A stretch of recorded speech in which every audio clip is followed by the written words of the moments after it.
तुम्हारा क्वेश्चन क्या है यहाँ पर? तुम्हारा अगला क्वेश्चन कक्षा 10वीं हिंदी का महाकाव्य किसे कहते हैं। और ये जो प्रश्न है 2009 में भी आया है, 12 में भी आया है, 2020 में भी आ सकता है। इंपॉर्टेंट क्वेश्चन है। कभी कभी पेपर में ये भी आ जाता है क्वेश्चन कि महाकाव्य के लक्षण लिखिए। तो महाकाव्य क्या होता है? महाकाव्य क्या होता है, देखो महाकाव्य के बारे में समझेंगे यहाँ पर हम। महाकाव्य, महा मतलब होता है महान, महान मतलब बहुत बड़ा, महान मतलब कैसा? बहुत बड़ा। कि कोई बहुत बड़ा काव्य लिखा गया है, कोई बहुत बड़ा हजारों पन्नों की कहानी लिखी गई है, काव्य लिखा गया है ना, उसको महाकाव्य। देखो इस काव्य के अंतर्गत किसी व्यक्ति विशेष के समस्त जीवन की कथा है। कोई भी व्यक्ति, जैसे भगवान राम, उनके जीवन की समस्त कथा। क्लियर? कोई भी व्यक्ति विशेष की समस्त जीवन की कथा होती है। किसके अंदर? महाकाव्य के अंतर्गत किसी व्यक्ति विशेष के समस्त जीवन की कथा होती है। महाकाव्य के अंतर्गत है ना, महाकाव्य के अंतर्गत कोई भी व्यक्ति विशेष के समस्त जीवन, उस व्यक्ति का संपूर्ण जीवन की क्या होती है? कथा होती है। इसमें घटना चक्र होते हैं। घटना चक्र कैसे? कि भैया भगवान राम ने जन्म लिए, फिर गुरुकुल गए, गुरुकुल में फिर विद्या सीखे, है ना, घटना होती ना।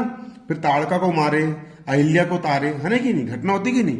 और विभिन्न स्थिति का भी उल्लेख रहता है। विभिन्न स्थिति मतलब देखा लखन का हाल तो श्री राम रो पड़े, स्थिति आ गई थी ना जब लक्ष्मण को शक्ति बाण लगी थी। विभिन्न स्थिति का वर्णन रहता है।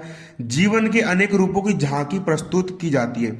जीवन के कई रूपों की झांकी प्रस्तुत करते भगवान राम का योद्धा वाला जीवन, भगवान राम का बचपन की झांकी प्रस्तुत करे, जब भगवान राम थाली में चंद्रमा को देख रहे थे। कई प्रकार की झांकी, है ना। किसमें? प्रबंध काव्य, महाकाव्य में जीवन के अनेक रूपों की झांकी प्रस्तुत की जाती है।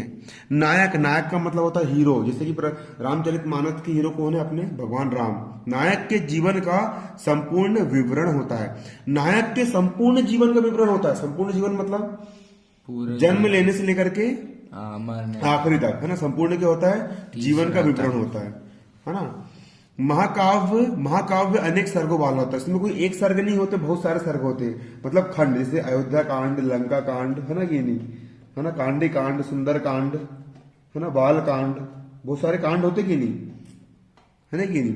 प्रमुख कथाओं के साथ प्रासंगिक कथाएं जुड़ी होती है। जो मेन कथा जो रहती है ना, वो कथा चलती है, लेकिन अन्य कथाएं भी जुड़ी होती है। केजीएफ मूवी देखियो, केजीएफ, उसमें कथा क्या जुड़ी होती है। महाकाव्य भी ऐसे बड़ा होता है। कैसा होता है? बड़ा। शुरू से लेकर के आखिरी तक का पूरा इसमें क्या दिया रहता है? वर्णन दिया रहता है। तो महाकाव्य किसको बोलेंगे? देखो फिर से, अब भी पूछ रहा हूं मैं, अब भी, है ना। इस काव्य के अंतर्गत किसी व्यक्ति विशेष के समस्त जीवन की कथा होती है। कोई भी व्यक्ति विशेष के समस्त जीवन की कथा होती है। घटना चक्र एवं विभिन्न परिस्थिति का उल्लेख रहता है। कई सारे जीवन की घटना और बहुत सारी परिस्थिति का रहता है, उल्लेख रहता है। जीवन के अनेक रूपों की झांकी प्रस्तुत की जाती है।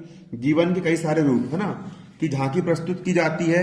नायक के जीवन का संपूर्ण विवरण होता है। नायक के संपूर्ण जीवन, शुरू से लेकर के आखिर तक का पूरा जीवन की एक घटना का किया जाता है, वर्णन किया जाता है। महाकाव्य अनेक सर्गों वाला होता है। महाकाव्य में कई प्रकार के होते हैं, सर्ग होते हैं।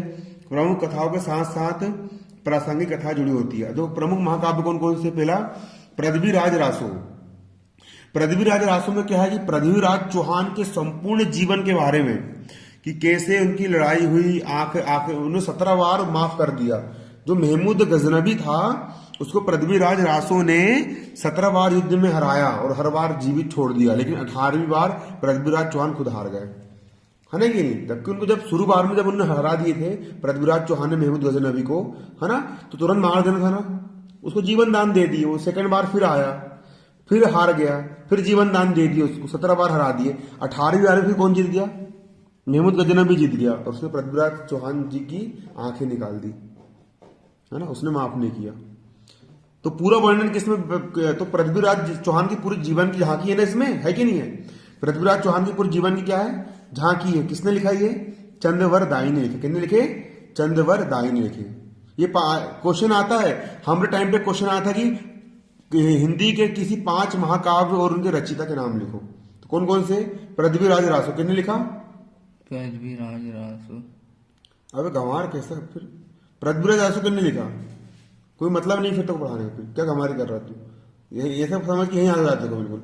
पृथ्वीराज रासो किसने लिखा? चंद्रवर दाई ने। पद्मावत अलाउद्दीन खिलजी की कहानी, मलिक मोहम्मद जायसी, रामचरितमानस भगवान रामचंद्र जी के बारे में पूरा तुलसीदास जी ने। साकेत किसने लिखा? मैथिली शरण गुप्त ने लिखे। पूरे याद करना है बिल्कुल। साकेत किसने लिखा?